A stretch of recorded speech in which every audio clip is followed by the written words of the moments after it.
Entonces, Sí, bueno, hay una cosa, perdona sí, que te interrumpa, David, que yo quiero que quede claro. El gótico sureño es un género eminentemente de Estados Unidos.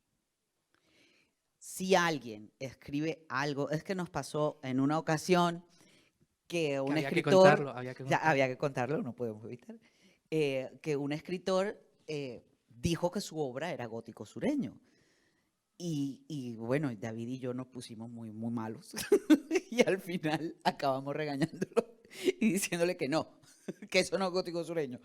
A ver, por lo que vamos a hablar ahora, se darán cuenta de que efectivamente es un género eminentemente del sur de Estados Unidos, que habrá obras que tomen elementos del gótico sureño, que tengan influencia del gótico sureño, que tengan, eh, eh, yo qué sé, características, Sí, pero no son góticos sureños. Y aquí sí me pongo talibana y lo siento. Adelante, David. sí. No, no, pero es verdad que hay como unas características que como que lo encuadran muy bien, ¿no? Y ahora es, de hecho, vamos, lo vamos a ir viendo. Em, una de las cuestiones del gótico sureño es que está construido a base de contradicciones. Y, o sea, yo, por ejemplo, aquí he puesto algunas, ¿no? Lo trágico frente a lo humorístico, lo Mucho humor. sagrado. Sí, sí, sí, ¿no? Es cierto. Y tú lo decías antes con Rocío, ¿no? Que el humor, de hecho, está como muy presente, pero al final es como que los extremos, o sea, por un lado estaría el terror y por otro lado a lo mejor el humor, y al final pues se terminan tocando, ¿no? Es muy Ujú. fácil confundir la risa con... Con el llanto. sí. Y de hecho tenemos también lo sagrado frente a lo obsceno o lo espiritual frente a lo materialista, sería mejor que material, ¿no? Y eso lo vamos a ver, de hecho hay una parte, toda la parte de lo espiritual, como que se tiene que tocar necesariamente, ¿no? Dentro del gótico sureño, ¿no? Todo lo de, ya lo veremos más adelante, ¿no? Todo lo que tiene que ver con cultos, con pastores, con iglesias itinerantes, ¿no? Nómadas que van de carpa en carpa, bueno, de pueblo en pueblo con su carpa, ¿no? Evidentemente. Eh, estaba viendo, uy, no sé. Ah, sí, sí. No, una de las cuestiones por lo que se define el gótico sureño justamente es por lo geográfico. O sea, quiero decir, se llama sureño por algo, ¿no? No es nada, no es ninguna tontería. Y aquí, o sea, aquí vemos más o menos lo que se termina denominando el gótico profundo, que va desde, bueno, ¿para qué vamos a estar?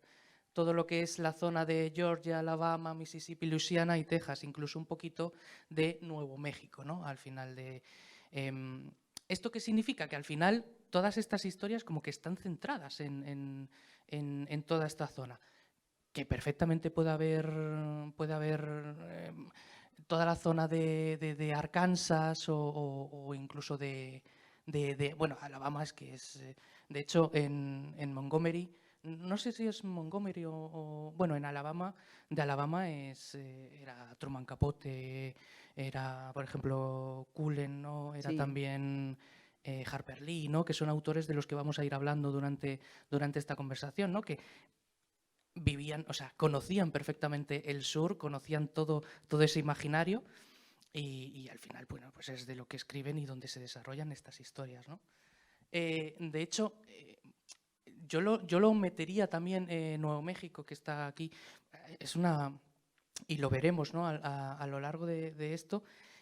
Yo muchas veces pienso, digo, hay películas que a lo mejor después de que terminemos la charla, a lo mejor me decís que no tiene nada que ver, ¿no? Pero hay películas, por ejemplo, que se han ido metiendo en este imaginario del gótico sureño sin estar adscritas del todo a esta región, ¿no? Y ponía el ejemplo de Nuevo México pensando, por ejemplo, en Las colinas tienen ojos. Las colinas tienen ojos, que la última versión cinematográfica es en el desierto de Nuevo México, tiene todos esos elementos que al final, pues de gente deforme, pues que tiene también que ver el incesto, por ejemplo, ¿no? De todo El ese incesto terror. gusta mucho en el gótico Bueno, sureño. Es un tema recurrente. sí, Sí, sí, no, no, sí. totalmente. Y el reavivamiento. Si ¿te consideras un redimido o no? La Sí. cosa de redimido en Cristo. Y de hecho, em, otro de los... Tú hablabas, por ejemplo, antes en el gótico suburbano, que tenía mucho que ver con la Segunda Guerra Mundial. Sí, acá es con la Guerra de Secesión. Y aquí es necesariamente el hecho de hacer siempre, bueno, no siempre referencia, ¿no? Pero siempre hay un punto que parte de la guerra de secesión de Estados Unidos, además esos años, ¿no? Que además es como, y después veremos una cita, no sé si la he puesto aquí o la he puesto más adelante, ¿no? Ah, sí, la cita de Absalón, Absalón de William Faulkner, que de hecho es uno de los textos. William Faulkner, digamos que es uno de los autores clave, ¿no? Al final, que habla justamente de cómo, a partir de que se pierde la guerra, empieza todo el desastre que va a provocar el gótico sureño, ¿no? Y sobre todo las diferencias, ¿no? Con el norte y con el sur, que al final es Sí, algo fundamental. sí, y que, a ver, el sur perdió la guerra. Al perder la guerra, desaparece la esclavitud, ¿no? Hay mucha miseria. Entonces, el sur pasa de ser un espacio idílico de plantaciones y mansiones maravillosas a un sitio de mansiones destruidas, blancos pobres, que son los hillbillies, rednecks, que luego se transforman en lo que se conoce como white trash, ¿no? El blanco basura. Eh, y ese entorno maravilloso de mansiones y plantaciones ahora es tierra baldía, casas construidas con desechos y coches lujosos sobre Sobre ladrillo, ¿no? ladrillos, sí. Que esas imágenes las hemos visto mucho en el cine y en la televisión, ¿no? Esa cosa de ese blanco que vive en la caravana o que tiene la silla fuera de la caravana y se sienta a tomarse el six-pack, ¿no? Y que con su escopeta, el abuelo con la escopeta, y, y esa, como hay una especie un cierto eh, orgullo americano, ¿no? El orgullo de ser blanco americano que está muy arraigado en esos personajes blancos pobres de Estados Unidos, eh, que de lo que habla realmente es de una nostalgia, ¿no? De una cosa que ya no va a volver y de una situación que no se va a resolver. Sí, y que de hecho es justamente esa decadencia de la que tú hablas, o sea, como partiendo un poquito, ¿no? Que a partir de la guerra de secesión todo se rompe. Tú hablabas de los esclavos, ¿no? De que la abolición de la esclavitud y de la pérdida de las plantaciones, y al final esa clase marginal blanca es justamente la que asume el papel que tenía el esclavo. Exactamente. Ahora ellos son los pobres, ahora ellos son los negros. Exactamente, eso. O sea, eso, la pérdida no, pues eso, la pérdida de la aristocracia, o sea, el sentimiento de pérdida del estatus social es lo que provoca que todas estas familias, digamos, bueno, pues se vuelvan, no voy a decir locas, ¿no? Pero sí que empiecen a caer como en un pozo sin fondo, que de eso al final trata. Sí, porque además el tema de la aristocracia sureña es sumamente importante en la época previa a la guerra de secesión, ¿no? Y estas familias de gran tradición en los Estados Unidos, que además muy endogámicas, ¿no? Unas relaciones muy endogámicas en el sur de los Estados Unidos. Sí, continúa. Y bueno, es un poquito justamente lo que estábamos diciendo, ¿no? El white trash es esa clase, ese nuevo blanco, pobre, marginal, que no solo asume el papel que que asumía el esclavo, sino que además da lugar a todo este fantasma racial, lo que se denomina como el fantasma racial, que ya, claro, ya no hay el esclavo, entonces hay que echar toda esa frustración esa frustración desde el punto de vista del norteño, se tiene que enfocar hacia algún lado, ¿no? Y hay una cosa que no sé si la tienes ahí, David, que es el tema del reavivamiento evangélico, ¿no? La cosa religiosa. A ver, el reavivamiento evangélico comienza en el siglo XVIII en Europa, luego atraviesa el charco y llega hasta los Estados Unidos, llega a las colonias y llega a los esclavos africanos, ¿no? Y se instala. Y luego, entonces viene esa necesidad de redención y eso queda y cuando, a ver, en los esclavos hay sincretismo religioso, ¿no? Lógicamente porque ellos no abandonan su religión, sea yoruba o lo que fuere, ¿no? Que traen, y el judú, Sí, sí, es sí, justamente. y eso da pie a ese sincretismo religioso donde hay una mezcla, lo hablábamos ayer, también Valeria lo comentaba hablando del gótico latinoamericano, pero que en Cuba, por ejemplo, está muy claro, ¿no? Con el tema de la santería, en Brasil también con la macumba, pero en Estados Unidos el vudú, ¿no? Porque está la cosa africana, porque estos esclavos africanos y descendientes de esclavos nunca abandonaron sus rituales, ¿no? Y sus creencias. Sí, se mezclaron con las otras creencias, vino el sincretismo, pero se mantenían ciertos ritos. No en todos. Vemos, por ejemplo, la figura del pastor, ¿no? El pastor itinerante, que es blanco además, el pastor de la carpa que vemos en las películas, que saca la serpiente y se deja morder por la serpiente, y es una obsesión, gran obsesión con el Espíritu Santo, ¿no? La religión toma y está en la literatura, ¿no? Muy en la literatura de lo que se considera gótico sureño, está muy presente siempre la figura del pastor. Ese pastor que se sube en un coche, predica la palabra de Dios y atrae a la gente, y luego está bueno, ya el fenómeno de las iglesias, ya eso es otra cosa, ¿no? Y de eso no vamos a hablar, de las millonarias iglesias, ¿no? Porque es un fenómeno, el fenómeno de este reavivamiento evangélico trae consigo muchas cosas como todo el tema machista, de supremacía blanca, una serie de valores, entre comillas, que son lo que se maneja en estas iglesias, ¿no? Pero aquí nos centramos en la figura de ese pastor itinerante que aparece en las obras literarias. De hecho, ahora que estabas hablando tú del pastor, me ha venido a la mente, no sé si os acordáis o os suena la película de El hombre con rayos X en los ojos. La escena última, final, es justamente cuando este hombre está huyendo, ¿no? Creo que es de la policía y demás, y termina en una de estas carpas con un pastor de estos itinerantes que supuestamente, bueno, lo va a curar y demás, ¿no? Es como ya lo más maravilloso, ¿no? Posible, ¿no? Sí. Que crea, ¿no? Todo ese calvo de cultivo.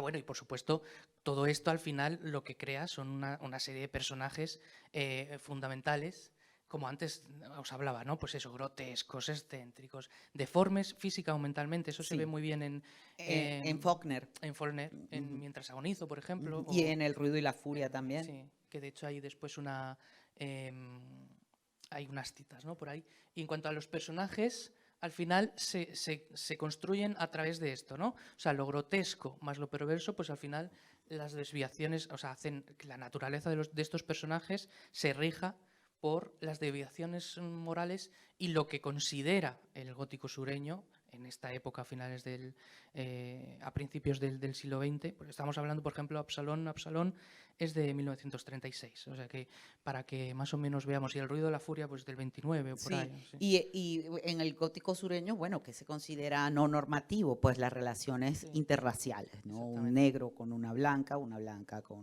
un blanco con una negra, en fin, afroamericana, perdón, yo es que soy de otra generación, entonces.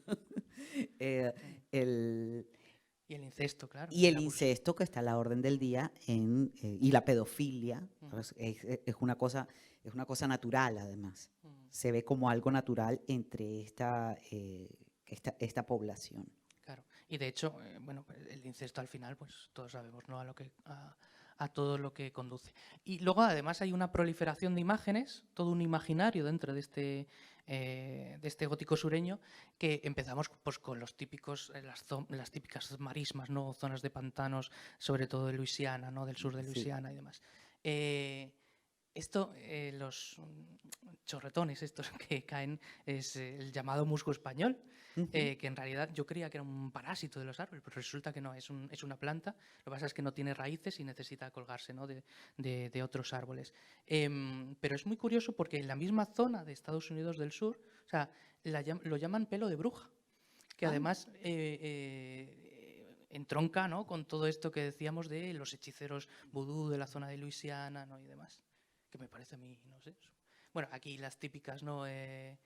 Las típicas carpas carpas de de las que predicador. Sí. o todas estas mansiones un poco en ruinas, ¿no? Esto es un fotograma de entrevista con el vampiro, de cuando creo que es Lou el que ya Sí, se cansa de... sí, que Bueno, ya los esclavos se cansan de que se los coman. exactamente, ¿no? Sí. Y bueno, y como no, pues este es la intro de True Blood, que La intro de True Blood es perfecta exactamente. en cuanto a lo que tiene que ver con las características del gótico sureño. Que ahí está todo, ¿no? Está el fanatismo religioso, están todas estas casas marginales, ¿no? Que se ve, El los pantano, pantanos, efectivamente, ¿no? sí, Bueno, me falta el pastor con la culebra, que sí, sale. pero claro, sí, sí, sí, Sí, sí, puedes ver, sí, es verdad, sí, sí. Y aquí pues nos metemos un poquito de lleno a los escritores que más representativos. Hay más de los que vamos a hablar, pero hemos cogido a los más importantes, ¿no? Empezamos con Flannery O'Connor. Flannery. Mm. Flannery O'Connor, yo recomiendo mucho la lectura de Sangre Sabia. También hay una película del 79 de John Huston. Esta película, bueno, la novela, son estas novelas cortas de Flannery O'Connor. Este es un joven que vuelve de la guerra, ¿no? Vuelve de la guerra en un tren, y hay una cosa muy bonita en esta novela, y es que en el inicio, cuando él va en el tren, aparece una serie de personajes que definen claramente esos personajes de este género, ¿no? La señora gorda, parlanchina, que no se calla, luego una prostituta, el chofer del taxi, que también, y todos lo identifican a él con un predicador, y él insiste en que él no es predicador, pero él va a hacer cosas que nunca ha hecho. Él va a un pueblo que no conoce de nada, hacer cosas que nunca ha hecho, y efectivamente él se convierte en un predicador de la Iglesia de Jesucristo sin Cristo, ¿no? Y es cuando vemos la comicidad en el gótico sureño, ¿no? Este personaje completamente absurdo que te das cuenta de inmediato que es sumamente ignorante. Hay una cosa muy bonita en la película, y es que los diálogos de la película son exactamente iguales a los diálogos de la novela, pero es que los diálogos de la novela son buenísimos. Entonces yo creo que era inevitable no hacerlo. No está luego un predicador ciego que tiene una hija que se enamora de o se obsesiona un poco, ¿no? Lo sigue a todas partes. Hay un chico que se llama Enoch Emory, que luego aparece en otro cuento de Flannery O'Connor, que acaba de llegar hace 2 meses a ese pueblo y quiere hacerse amigo de Hazel Motes, que es el protagonista de la historia, y es el que insiste, ¿no? Enoch Emory, en que él tiene la sangre sabia, porque tener sangre sabia lo que implica es, que es una cosa como muy de pueblo también de allá, el tema de la sangre sabia, que es que tú sientes, que presientes las cosas, que sabes que algo va a pasar, como que tienes ese pálpito, ¿no? Y este es un personaje que es bastante idiota, que persigue a Hazel Motes por todas partes y quiere ser como él. Al final acaba robándose una momia de un museo para que ese sea el Cristo sin Cristo de su iglesia, ¿no? Porque necesitan otro Cristo, y el discurso de Hazel Motes, que es un discurso de, digamos, de reavivamiento evangélico, pero a la inversa, porque lo que dice son puras tonterías al final. Y es lo que hablábamos, ¿no? De estos personajes excéntricos.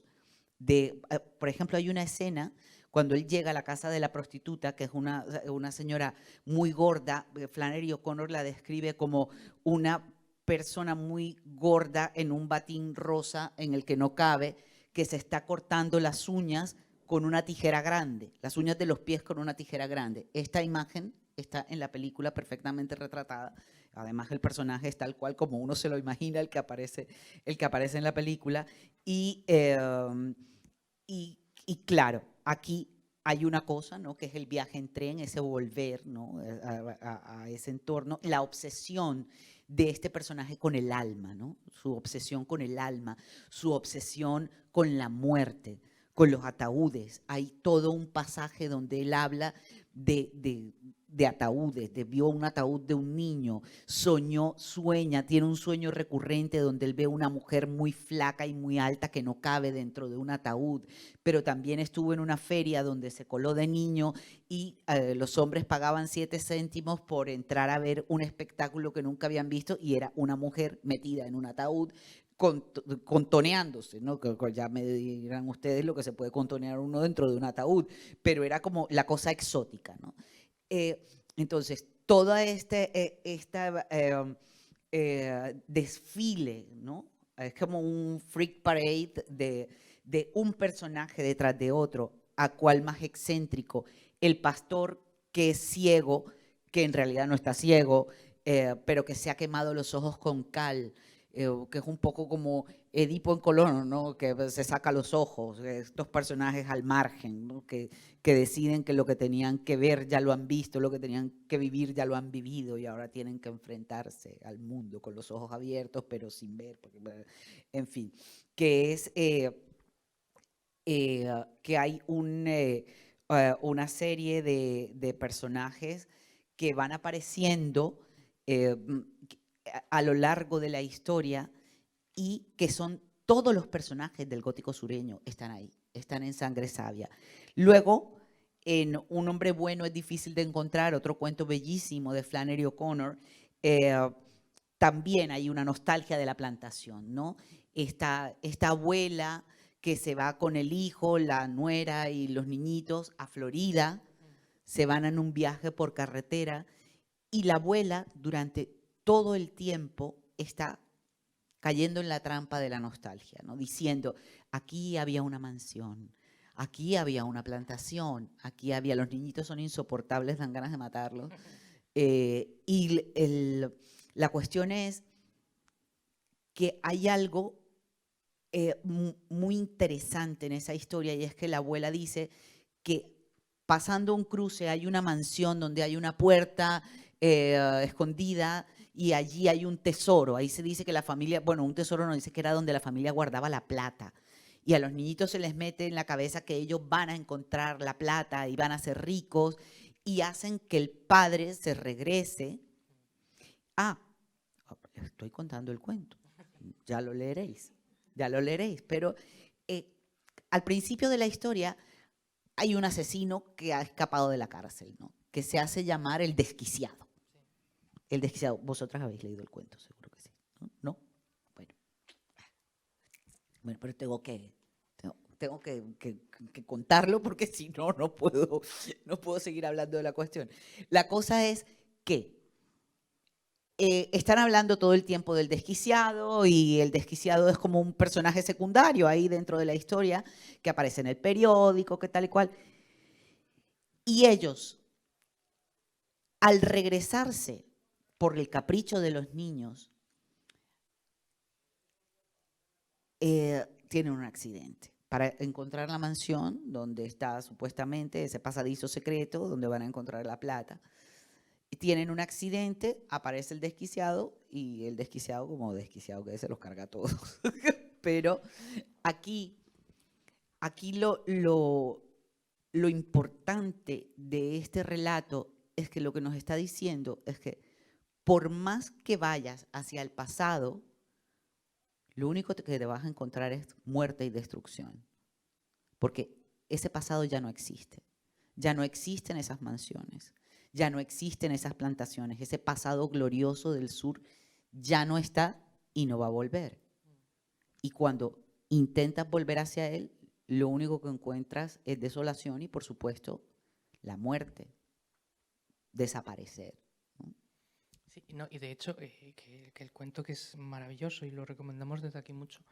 em, Ahí están, como tú decías, todos los tipos, ¿no?, de personajes. Y de hecho, el desquiciado, que sería un poco el deforme psicológicamente, la abuela, que es como siempre está sufriendo, ¿no? Siempre está Sí. ahí como anclada, mirando. Y de hecho, bueno, sin contar mucho, es casi la que más sufre, ¿no? Vamos a No, decirlo. y pese a que les haya hecho el spoiler de cómo termina la historia, hay que leerla, Sí. porque hay algo muy valioso en la historia y es el diálogo entre la abuela y el asesino, ¿no? Porque ella todo el tiempo le está diciendo que él es un hombre bueno y que un hombre bueno es difícil de encontrar, que tú se ve que no, que lo que tú hiciste en realidad no, no es cosa tuya. Eh, pero es como esa lucha, ¿no?, de ella por sobrevivir, porque además sí sabemos que los han matado porque se escuchan los disparos, que es lo que nos dice el Sí, narrador, no ¿no? se ve nunca. No se ve, no se ve, pero se escucha el disparo y sabemos que los han matado. Eh, que además los matan por una tontería, porque el desquiciado y sus secuaces iban a ayudarlos a reparar el coche, pero la abuela dice, ¡ay, yo sé quién es usted! Usted es el desquiciado. Y ya, pues ya lo vio. Sí, no se pueden dejar Ya no se testigos. puede, sí, que si la señora, pero es que la señora además está hablando todo el tiempo, no para de hablar, no se calla y al final lo suelta. Es perfectamente consecuente con el personaje, ¿no? Que Sí, diga, ah, yo sé quién es usted, usted es famoso. la culpa es de la abuela. Sí. Pues fíjate que sí, todos estos personajes que al final son excéntricos, la propia Flannery O'Connor al final era toda una excéntrica. Entonces, hay que decirlo, hay una historia muy curiosa de cuando Flannery O'Connor o sea, ya se hizo famosa cuando era pequeña. Y es que donde ella vivía en una granja. Empezaron bueno, empezó a haber como mucha publicidad por la zona porque había una supuesta niña que hipnotizaba a las gallinas. Y entonces, bueno, pues al final llegó hasta la televisión local a hacer un documental, un reportaje sobre la niña Flannery O'Connor que hipnotiza a las gallinas. Y claro, en aquella época yo no sé hasta qué punto cómo se tomaban en serio todas estas cosas o no, pero los mismos que fueron a grabar lo que hacen es pasar una gallina, o sea, pasan la grabación marcha atrás.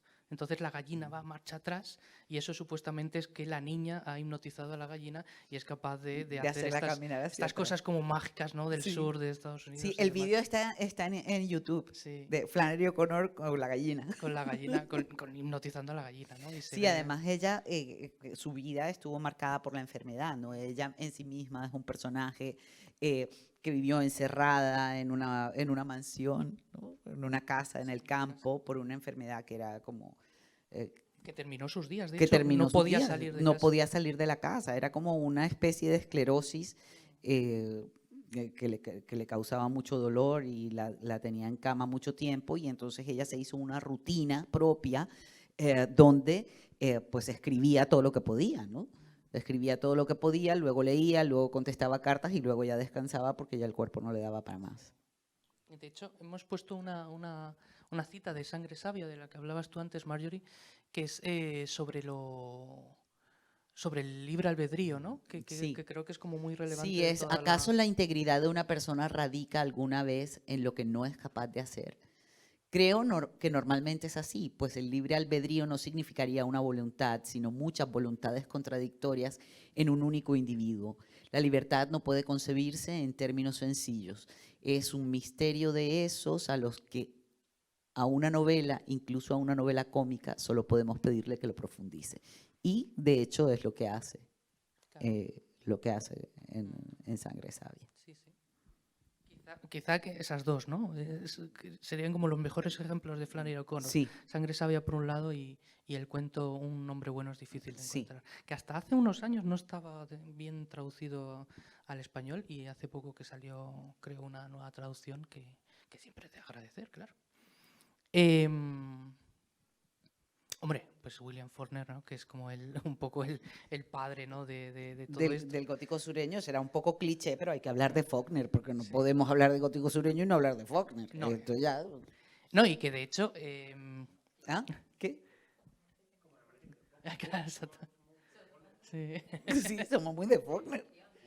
Sí, no, y que de hecho leer a Faulkner siempre es como un placer, ¿no? Que por cómo construye, ¿no? Su prosa o cómo está siempre escrito. Y de hecho, del ruido de la furia, digo, no sabía muy bien de qué citas habíamos escogido de Faulkner, pero justamente que tiene que ver con todo ese fantasma racial que hablábamos antes, ¿no? Y de cómo en el ruido de la furia se ve muy bien, ¿no? Todo ese sentimiento de, bueno, de lucha, vamos a decir, un poco mental, ¿no? O de sentimiento como de culpa. En Mientras agonizo también se ve, ¿no? Del sur contra el norte, ¿no? De esa sensación de que siempre de que siempre es menos, ¿no? Se dice mucho que el sur es todo lo que no quiere el norte, ¿no? Todo lo que han dejado como lo abyecto, ¿no? Yendo un poquito a Cristeva, ¿no? Y de hecho, como esta última cita de aquí, porque nunca se gana una batalla, dijo, ni siquiera se libran. El campo de batalla solamente revela al hombre su propia estupidez y desesperación, y la victoria es una ilusión de filósofos e imbéciles. No es como la decadencia total de que ya todo, bueno, pues ¿para qué, no? ¿Para qué vamos a seguir hablando? Que total, para el caso, pues... y bueno, y creo que al final Faulkner es como el ejemplo perfecto y de hecho uno de los primeros autores, diría Sí, antes que Flannery O'Connor. sí, y de hecho El ruido y la furia, eh, que, que comienza, que bueno, que es una novela que está escrita de diferentes puntos de vista de los personajes de una familia, de los Compton, son los Compton, ¿verdad? Compton, ahora no me acuerdo el apellido. Bueno, pero que es una familia en Sí. decadencia, donde hay un personaje que tiene una discapacidad mental, que es Benji, y Benji es el primer narrador, ¿no? Y que es complicado además para el lector también leer esa parte. Muy complicado para el lector leer, porque Benji es un personaje que precisamente por su discapacidad, él no distingue entre pasado, presente y futuro, ¿no? Y casi todo es como impresiones de él, sensaciones sobre los espacios, sobre su hermana. Luego está el punto de vista de Quentin y luego el de James, ¿no? Que es como el jefe de la familia. Y hay un incesto allí que en realidad no es un incesto, porque no se consuma, pero él quiere proteger a su hermana Connie, que se ha ido y se ha quedado embarazada, que ha traído la vergüenza a la familia, porque son esos temas también, ¿no? De la transgresión, de la hermana de la familia bien, que se queda embarazada, tiene un hijo bastardo y tiene que quedarse en la casa con el niño, ya no hay quien se case con ella, luego se casa, este es otro culebrón, ¿no? De hecho, yo pienso que bueno, los escritores del boom latinoamericano tienen mucha influencia del gótico sureño, mucha influencia, y ellos además lo reconocen, sobre todo García Márquez, Carlos Fuentes, y, y, y la telenovela como género también puede tomar esos elementos, ¿no? Porque además son elementos de la tragedia cotidiana, de la vida, del día a día. La chica que se queda embarazada, el hermano tonto, el tío que abusó de la sobrina, el padre que abusa de la hija o del hijo, ¿no? Y eso es El abuso de dentro de las casas, dentro de de lo las casas. doméstico. Sí, dentro de las casas, y la casa, por supuesto, tiene gran relevancia porque es donde se cuecen todas estas situaciones, donde son familias donde hay mucha envidia, muchos odios, ¿no? Esas relaciones viscerales entre hermanos. eh, y están obsesionados siempre con la herencia, ¿no? No ya digamos con herencias de dinero, no con lo material, sino con la herencia, digamos, de el estatus, el que dirían aquí, ¿y tú de quién eres? ¿No? Que ese es de las abuelas. ¿Y tú de quién Sí, eres? ¿No? De los apellidos. Porque son estas familias aristócratas venidas a menos, ¿no? claro. Sí, que es un poco, ¿no? Toda la decadencia, ¿no? De todos estos personajes que ya viene de atrás y sobre todo que están obsesionados con la apariencia, ¿no? O sea, Sí. necesitan seguir aparentando que tienen un estatus que en realidad no lo tienen, ¿no? Em, mira, Hay una cosa sí, que quería comentar, que es que en El Ruido y la Furia, el tema de la castración de Benji, ¿no? Del hermano con problemas capacidad. mentales, que además se le castra por la creencia de que puede abusar de las mujeres de la familia y de las mujeres del pueblo. Es una cosa sumamente retorcida cuando Benji es un tipo de 33 años con la mente de un niño de 3 años, ¿no? Y eh, está siempre esa obsesión con el sexo, ¿no? Con con lo que es prohibido y con lo que al final acaba sucediendo, ¿no? Sí, sí, ¿no? Y de hecho, como decíamos antes, el sexo es fundamental. O sea, la obsesión sexual que tienen todos los personajes, tanto en Follner como en otros, dejamos atrás a Follner para justamente ir a Neil Harper Lee, ¿no? Que es como una de las como una de los grandes exponentes también de todo este tipo de todo este tipo de relaciones humanas, ¿no? Al final, entre esos personajes. Que al final, su gran obra por la que se le conoció, que es un caso extraño el de Harper Lee, porque se convirtió en una maestra literaria con una sola obra publicada, aunque al final de su vida, ella murió en 2016, pero al Sí, final de vivió su vida, 90 años, porque sí, todas estas mujeres se murieron muy jovencitas, excepto ella. sí, sí, sí, sí. Mm. No, y de hecho, antes hablamos de Carlson Cullen. McCullers, que murió a los 50 Sí, años sí, sí, también, y que tuvo también una vida muy desgraciada, la pobre. exactamente. Y de hecho, Harper Lee, bueno, al final de su vida ya como que publicó otra novela que es Ve y pon un centinela, ¿no? Pero que evidentemente siempre la recordaremos por Matar a un ruiseñor, que es como su gran, como la gran obra que se ha quedado como un clásico moderno de toda la literatura estadounidense y publicada en 1960, que no solo, o sea, no solo es como la gran novela, sino que además que trata todo este tema racial y que pone de manifiesto todo el problema racial en Estados Unidos, porque bueno, pues es la historia de un abogado que decide defender a un hombre negro que se le acusa injustamente, o sea, se le acusa prácticamente sin pruebas de violar a una mujer blanca, ¿no? Y, y justamente se me ha olvidado lo que estaba diciendo. La edad. Ya. Ah, no, no, sí, justamente está escrita, o sea, está publicada en 1960, que no solo consigue esta obra como ser la cumbre de toda una generación, sino que además inspira, ¿no? Y de hecho dicen que al doctor Martin Luther King leyó muy de cerca y como que le apasionaba, ¿no? Matar a un ruiseñor. La historia de Harper Lee con el siguiente autor que vamos a tratar que no puede ser otro que Truman Capote, ¿no? Es fantástica porque los dos son amigos de la infancia, desde en Monroeville, en Alabama.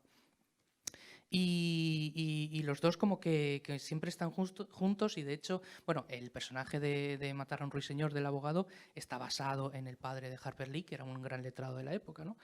Y Harper Lee y Truman Capote cuando eran pequeños como que jugaban a ser escritores, jugaban a ser escritores con la máquina de escribir del padre, ¿no? Y entonces, pues como que dicen, ¿no?, que estaban como muy destinados a ser amigos y a estar siempre juntos, porque por un lado Truman Capote tenía esa parte, digamos, más afeminada y Harper Lee siempre era justamente mucho más masculina, ¿no? Y entonces, la historia de ellos dos es que cuando Harper Lee consigue escribir Matar a un ruiseñor, la manda a varias editoriales, se la rechazan y demás. Entonces, mientras está esperando respuesta, Truman Capote le dice, bueno, pues que esto es más o menos el año 59, ¿no? Le dice, bueno, vámonos, te vienes conmigo, vamos a ir a hacer un proyecto que tengo yo en mente, ¿no? Entonces es cuando se van a Kansas y se ponen a investigar unos crímenes atroces que han matado a una familia de granjeros y demás, y entonces ellos se dedican a hacer entrevistas, bueno, una investigación tanto periodística como casi policial, ¿no? Entonces empiezan a hacer una serie de entrevistas, de hecho, se entrevistan también con los supuestos asesinos, etcétera, ¿no? De ahí después saldrá A Sangre Fría, de Truman Capote, pero si no llega a ser por Harper Lee, todo esto se hubiera quedado en el limbo, porque Truman Capote no empatizaba con la gente que entrevistaba, y de hecho como que, bueno, pues que no tenía tacto, ¿no?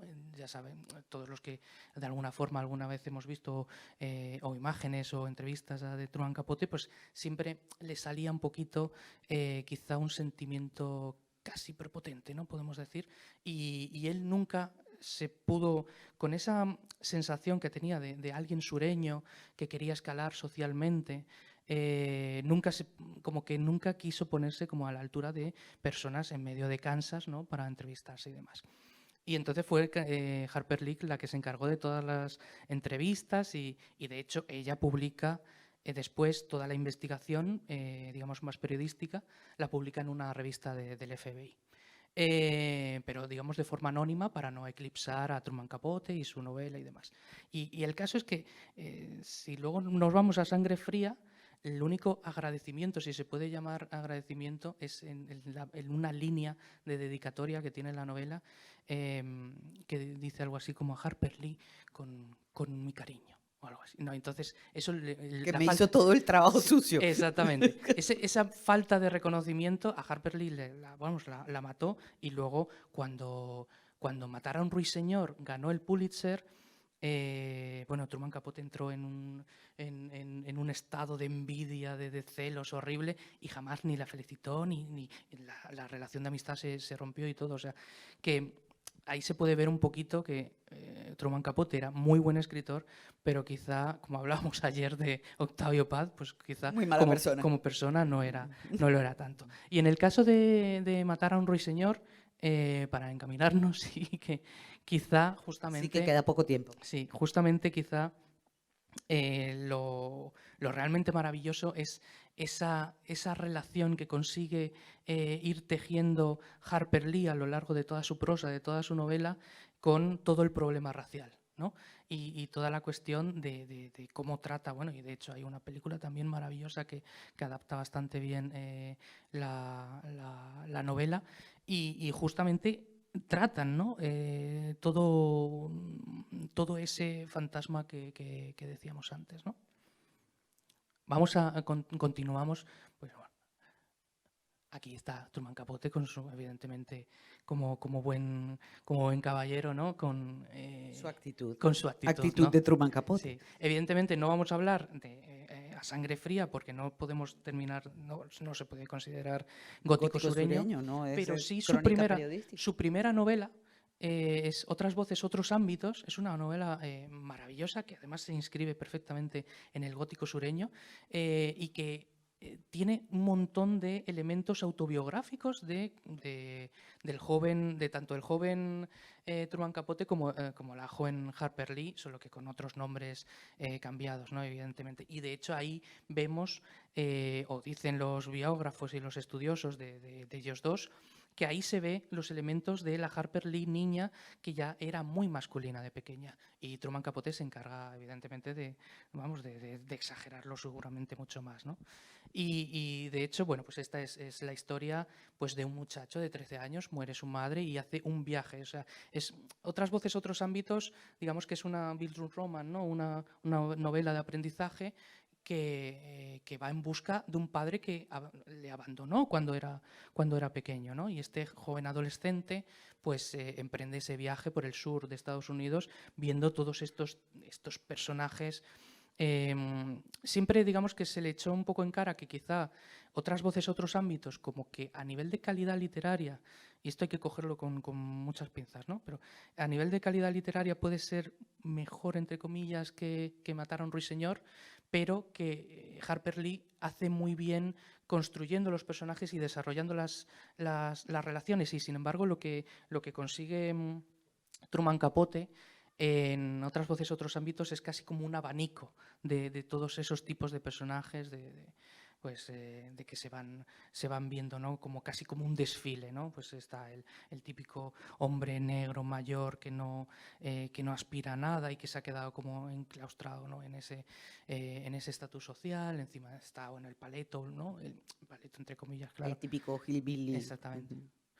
Y no, la verdad es que bueno, es una maravillosa novela, ¿no? Y de hecho, bueno, pues por ir terminando, quizá uno de los grandes que ya como que queda instaurado, ¿no? Aparte de que toda su obra tiene que ver mucho con lo que tú decías, Marjorie, de lo liminal, ¿no? Él está Sí. obsesionado con los límites, con las fronteras. Tiene este hombre que de hecho murió hace unos meses, pero aquí tenemos a Cormac McCarthy, ¿no? Y que hay varias novelas, pero Sí, a ver, Sotry, tú puedes hablar más de Sotry que yo. sí, bueno, una de las, de hecho, de Sartre, aquí hemos cogido esta maravillosa cita, ¿no? En la que justamente le dicen al personaje de Sartre, le empiezan a echar en cara, ¿no? Porque es un personaje que se convierte en paria. Decimos que en el gótico sureño está lleno de una clase social marginal y demás, pero como que termina en un pozo muchísimo más profundo, ¿no? Empieza desde un nivel y cae mucho más bajo, ¿no? Entonces, esta cita como que más o menos hace referencia a eso, ¿no? Y le piden como una explicación, le dicen, pero oye, tú has estado con toda esta gentuza de mala muerte, ¿no? Y su explicación es, bueno, es que estaba borracho, ¿no? Entonces, pero borracho lo estaba siempre, ¿no? Entonces... Sí, de hecho, hablábamos de las novelas de McCarthy, que es, bueno, es uno de mis escritores fetiche, que toca todos los géneros, porque Meridiano de Sangre es una novela que es western. La de... no, jolín, lo diré, la edad de estas cosas. Bueno, no, no, se me fue. Ya me acordaré, pero, bueno, La carretera. La bueno. carretera, que es más ciencia ficción, ¿no? Es una Sí. cosa posapocalíptica y ha tocado todos los palos. Y yo creo que lo más gótico sureño, aparte de Sotry, para mí, clarísimo, es Hijo de Dios, ¿no? Hijo de Dios toca todos los temas, toca la pedofilia, toca la necrofilia, ¿no? Eh, es una novela que está donde está presente lo ominoso, el terror también, ¿no? Porque es un asesino que descubre la necrofilia a raíz de que se encuentra con una pareja de muertos y entonces se dedica luego a matar parejas para tener sexo con los cadáveres y al final con las mujeres muertas, pero luego al final no distingue entre mujeres, niñas. Entonces es un pedonecrófilo, ¿no? Esta novela le causó muchos problemas a McCarthy porque hay todo un... bueno, sabemos que los norteamericanos son gente, pues, los gringos, ¿no? Son gente muy moralista. En un momento dado, la novela pues generó muchísima polémica, pero además se desarrolla en Tennessee, se desarrolla en el sur, eh, y es una novela absolutamente macabra, muy cortita, eh, muy inquietante y tiene todos los elementos del gótico sureño, y es una novela que es del siglo XX, finales del siglo XX, con lo cual podemos decir que es un género que está vigente, ¿no? Luego, si ya nos queremos aventurar más, ya para terminar, podríamos decir otra vez vamos a la hibridación, ¿no? Es que la obra de Anne Rice mezcla gótico sureño con fantástico, porque aquí en este gótico sureño ya hay vampiros, ya hay brujas, ya hay seres de lo maravilloso y de lo fantástico. Y luego True Blood también, ¿no? Donde hay hadas, hay brujas, hay vampiros, hay toda una serie. Yo siempre digo que el bicho que nos salga en True Blood no existe, ¿no? Pero la cuestión es que ya entramos en un territorio más del género fantástico, donde, donde están los elementos del gótico sureño en la obra de Anne Rice, por ejemplo, está ya que ya es el sumum, ¿no? Porque es Luisiana, es New Orleans, donde está todo el tema del sincretismo religioso, rituales de vudú, y aparecen todos estos personajes, ¿no? Entrevista con el vampiro, la reina de los condenados, en fin. Ya aquí llegamos al punto en que ya hay una mezcla de todo, y al igual que en True Blood, ¿no? Sí, y de hecho, este carácter de lo fantástico, de crear casi como una leyenda, también lo tiene el propio Cormac, que no era Sí, su nombre real, él se llamaba Charles, pero Cormac él le encanta, bueno, era un tipo súper reservado, ¿no? No hacía casi entrevistas ni nada. Y él coge el nombre de un rey irlandés, creo que es, de una leyenda, creo que es Barba Larga o algo así, ¿no? Se llama Cormac, el Barba Larga. Y de hecho, durante muchos años estuvo viviendo aquí, en Ibiza, ¿no? Él decía que vivía en otra, con esta movida que tenía él de los límites de las fronteras, decía que Ibiza era como un país diferente. Puede ser. Y entonces él estaba obsesionado con crear como leyendas fantásticas de sí mismo, de alguna forma, sí, ¿no? sí, y una cosa curiosa que me comentó aquí el pues, señor Carlos Molinero, de que ya como quien hace la mezcla entre el gótico sureño y el realismo mágico es Rodrigo García Barcha en la serie Carnival, ¿no? Donde hay todo como una especie de parada de los monstruos, Sí, ¿no? un freak show, ¿no? Sí, un freak show. No sé si querías anotar algo sobre eso, Carlos. Sí.